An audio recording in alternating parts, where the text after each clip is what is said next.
It was 2 a.m. on a Tuesday. I'd just gotten home from a 36-hour shift at the hospital. My feet so swollen they barely fit in my shoes. The apartment was sterile. Silent. He was waiting for me. My father. Dr. Michael Harrison. Sitting in the dark in his armchair. His face like stone. He wasn't looking at me. He was looking at my tablet. My art. He held it up. "I saw your laptop," he said. His voice was dangerously quiet. The one he used in the R before a bad outcome. "You're throwing away a decade of work. A medical degree. For this," he waved the tablet, displaying a complex digital sculpture I'd spent a month on.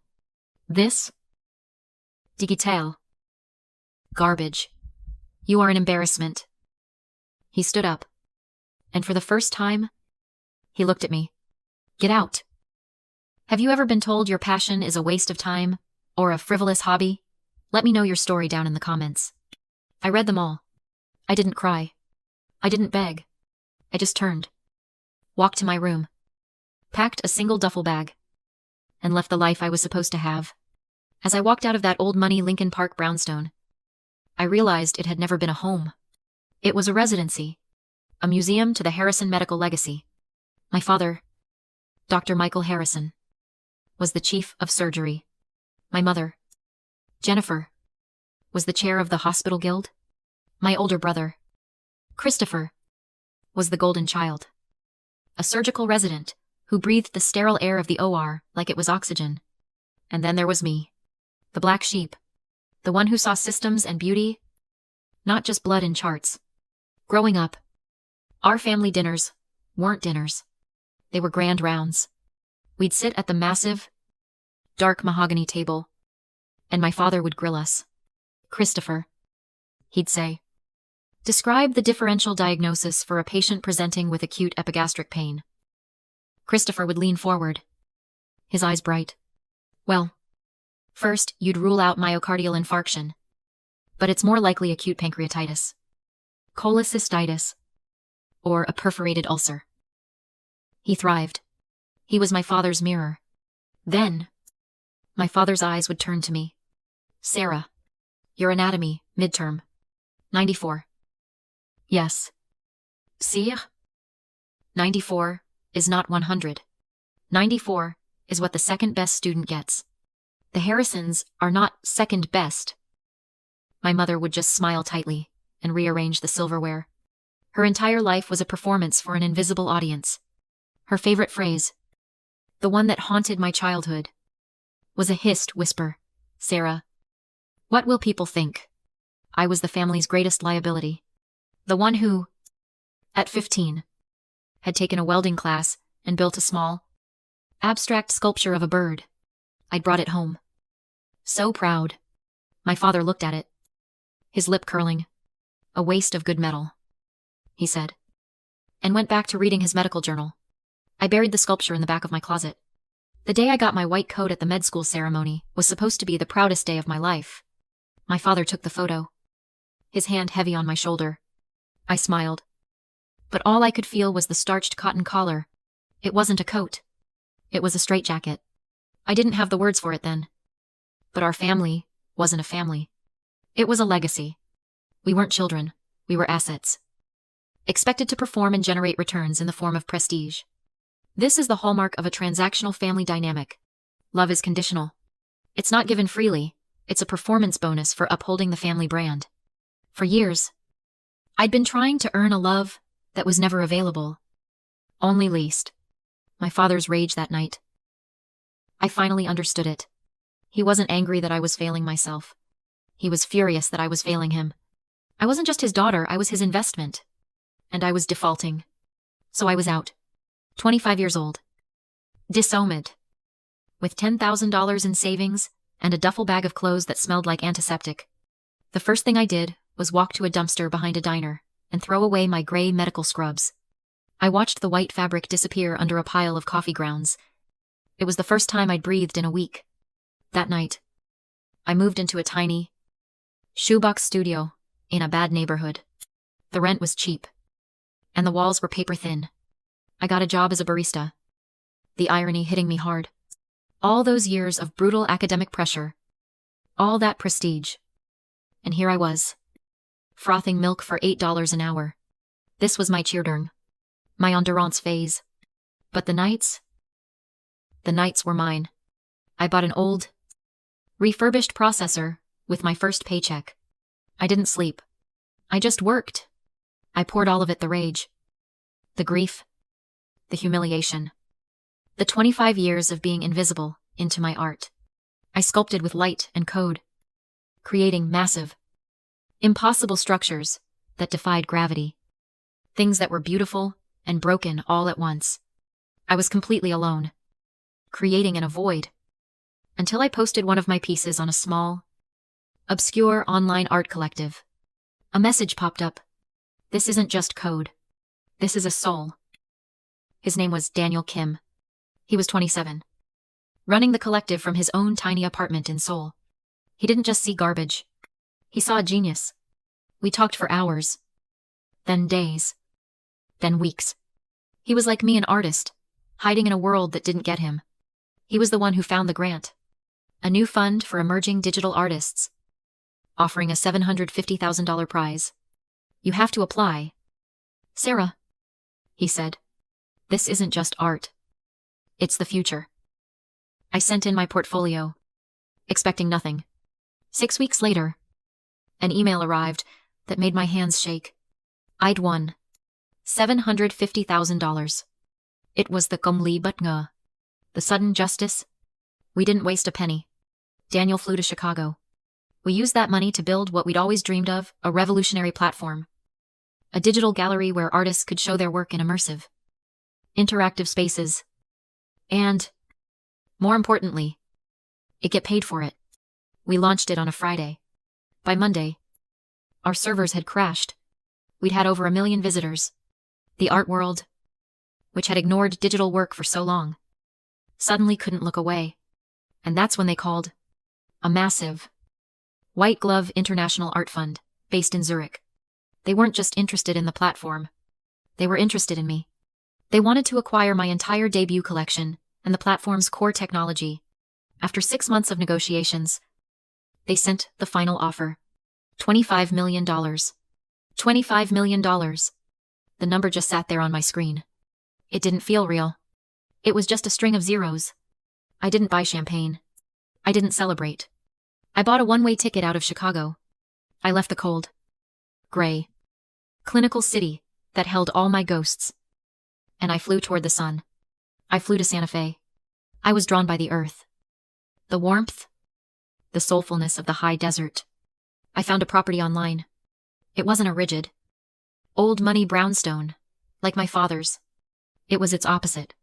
It was a sprawling, minimalist adobe estate that seemed to grow organically from the red earth, overlooking a vast, silent canyon. I paid $22 million for it. Cash. The centerpiece wasn't a grand ballroom or a 3-story foyer. It was a studio.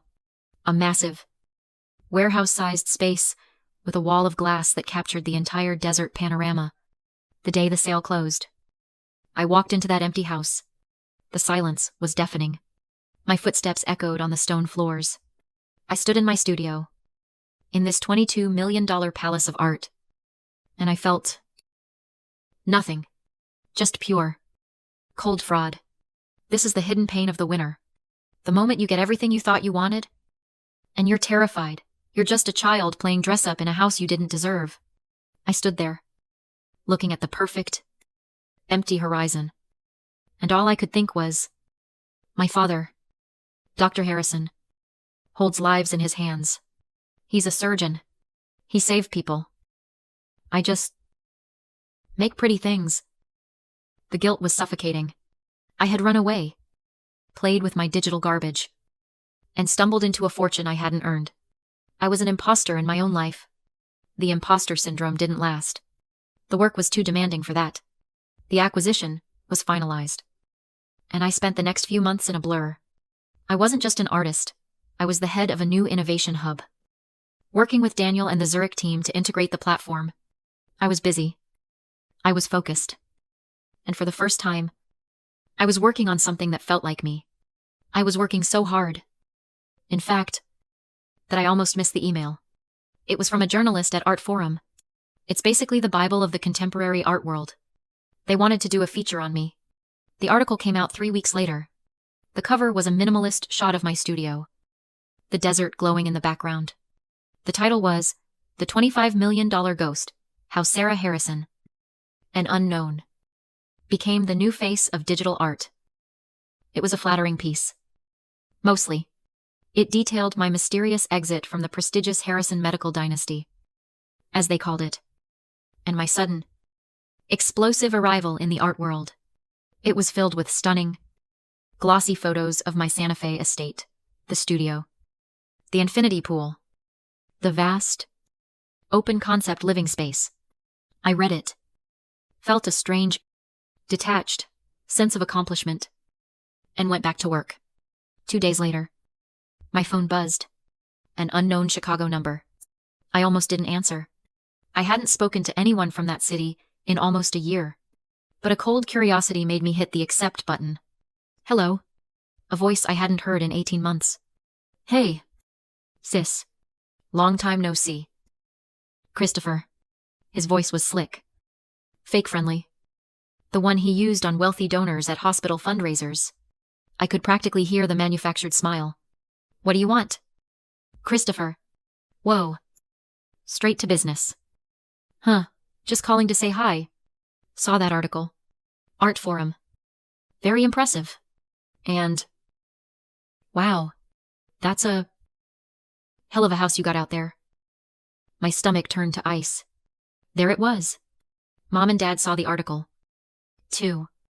He continued, his voice dripping with false casualness. And? You know, we were all talking. It's been way too long. We were thinking, we should all come visit. Fly out this weekend. You know, to reconnect. Reconnect. The word hung in the air. A perfect, glitteringly. This wasn't a reconciliation. This was an invasion. They hadn't called when I was disowned. They hadn't called when I was serving coffee and half-starving. They hadn't checked to see if I was alive. But now, the $25 million ghost had a $22 million house. And suddenly, they missed me. They wanted to reconnect. This was the twist Hung Sao, the deep twist. The first twist was the money. This second twist was the revelation of their true, rotten core. Their Tory-ack. Their crime wasn't just cruelty. It was that their love was purely, shamelessly transactional. And the Art Forum article was the first invoice they'd received. I felt a cold, sharp clarity. Fine, I said. My voice was as flat and hard as the desert floor. This weekend? I hung up before he could reply. This wasn't a family reunion. It was an audit. And I was finally ready for it. They arrived on Saturday morning, stepping out of a black rental SUV into the bright, high desert sun. They looked out of place. My father, Michael, in a pressed blazer. My mother, Jennifer, in pearls and a silk shell top. Christopher in loafers. They looked like Chicago, rigid and gray, dropped into the warm, earthy colors of Santa Fe. I met them at the door. My mother tried to hug me. A stiff, awkward gesture. I didn't return. Sarah, you're home, she said, her eyes wide as she stepped into the great room. It's vast. It's different from Lincoln Park, I said. They were visibly stunned. I watched them take it all, in the 20-foot ceilings. The wall of glass looking out over the canyon. The warm light. The personal, human art I'd collected. It was the opposite of our childhood home. Their brownstone was dark, heavy, and cold, filled with furniture that was meant to be looked at, not lived in. My house was light, warm, and personal. I gave them the tour, feeling like a real estate agent in my own home. I was polite, detached. This is the studio, I said, opening the doors. They just stood there, silent. Christopher walked over to one of my unfinished digital sculptures. A massive, swirling form on a bank of monitors. This is What you do? He asked. This is what I do. I said. Impressive. My father said. But his voice was tight. He wasn't looking at the art, he was looking at the size of the studio. He was calculating the square footage. We had lunch on the patio. The food was beautiful. A local chef had prepared a southwestern feast. But the tension was so thick, you could barely breathe. My mother tried to make small talk. This salsa is lovely. Sarah, did you make it? It was catered. Mom. Oh, of course. Christopher stared at his plate. My father swirled his water glass. His jaw set. Finally, after the plates were cleared, he set his napkin down. He cleared his throat. Sarah, he began, looking at the mountains. Not at me. We didn't just come here to see the house. Here it is. I thought. Your brother? He paused, struggling for the words. His private practice is struggling. He took a significant risk. The loans are. They're significant. I looked at Christopher. He was staring intently at his own hands. His face pale. The golden child. The surgical resident who could do no wrong. I wouldn't even meet my eyes. My mother jumped in. Her voice suddenly bright and supportive. We thought. Sarah. Given your success. She gestured around at my home. At the canyon. At the clear blue sky. As if all of it was just a financial statement. We thought you could help. She said. An investment. Really? To help your brother. To keep the Harrison name strong. And there it was. The man Terhui. The public self-destruction. It wasn't a reconciliation. It wasn't an apology. It was a business proposal. They hadn't flown across the country to see their daughter. They had flown across the country to see their ATM. I felt a strange, cold, calm, settle over me. For the first time in my life, I wasn't hurt. I wasn't angry. I just saw. I saw them for exactly what they were. They didn't come here for me. They came here with a bill. I let the silence sit for a moment. Letting their request hang in the warm desert air, I looked at each of them. My mother, Jennifer, twisting her pearls, desperate for a return to the comfortable lie. My brother, Christopher, the golden child, now just a weak man staring at his lap. And my father, Dr. Michael Harrison, the head of surgery, a man who could hold a human heart in his hands, but had no idea what to do with one. I felt nothing. No rage. No old, familiar pain. Just clarity. You didn't come here to reconnect, I said. My voice was quiet, but it cut through the silence. You came here with a bill. My mother started to protest. Sarah, that's not fair. We're your family. No, I said. It wasn't a shout. It was a statement. A fact. My father's head snapped up. He wasn't used to that word. No, he repeated. As if he'd misheard. No, I said again. I won't be investing in Christopher's practice. I won't be keeping the Harrison name strong. I'm done with that name. I stood up. They looked so small from where I was standing. I used to be so desperate for your approval. I told them. I spent 25 years tying myself in knots. Trying to be the second best, Harrison. But when you threw me out, you set me free. And I met people who actually see the world for what it is. I thought of my mentor, Mary Thompson, the 60-year-old gallery owner who'd taken me under her wing when I first got to Santa Fe. Mary taught me the difference between your world and mine. I said. She said you. Dad. You live an extractive life. Everything is a transaction. You use medicine. Not to heal. But for status. For money. For control. You don't see Christopher as your son. You see him as a legacy asset that's underperforming. My father's face went white. Christopher flinched. You came here today to extract from me. I continued. But I'm building a generative life. My work. This digital garbage. It builds community. It inspires. It creates new value in the world. I walked to the edge of the patio, looking out at the canyon. I am making an investment. Actually, I just finalized the papers. I'm funding a community art studio in Santa Fe, a place for underserved youth. Kids who are like I was. Kids who are told their passion is a waste of good metal. I'm giving them the tools and the space to build. That is my legacy. Dad, not yours.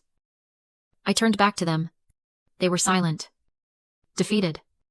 Finally seeing me, clearly. Not as a daughter, but as a power they had lost.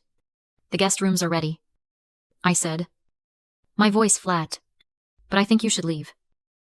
My father stood. For a second, I thought he would yell. That I'd see the old rage. But there was nothing. Just a cold. Empty void. He nodded. Once. Jennifer. Christopher. They left. I didn't watch them drive away. It's been 6 months since that day. My studio is no longer empty. It's filled with laughter and chaos. Daniel moved his life here. He runs the platform from the guest house.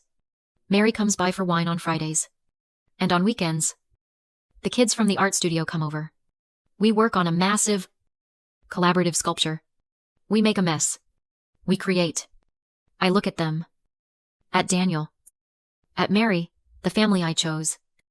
The family I built, and I feel a sense of peace that no amount of money could ever buy. My name is Sarah Harrison. I was disowned by my family. But I found my legacy. Not in the prestige they demanded, but in the blueprint I drew for myself. So what's your blueprint? What are you building?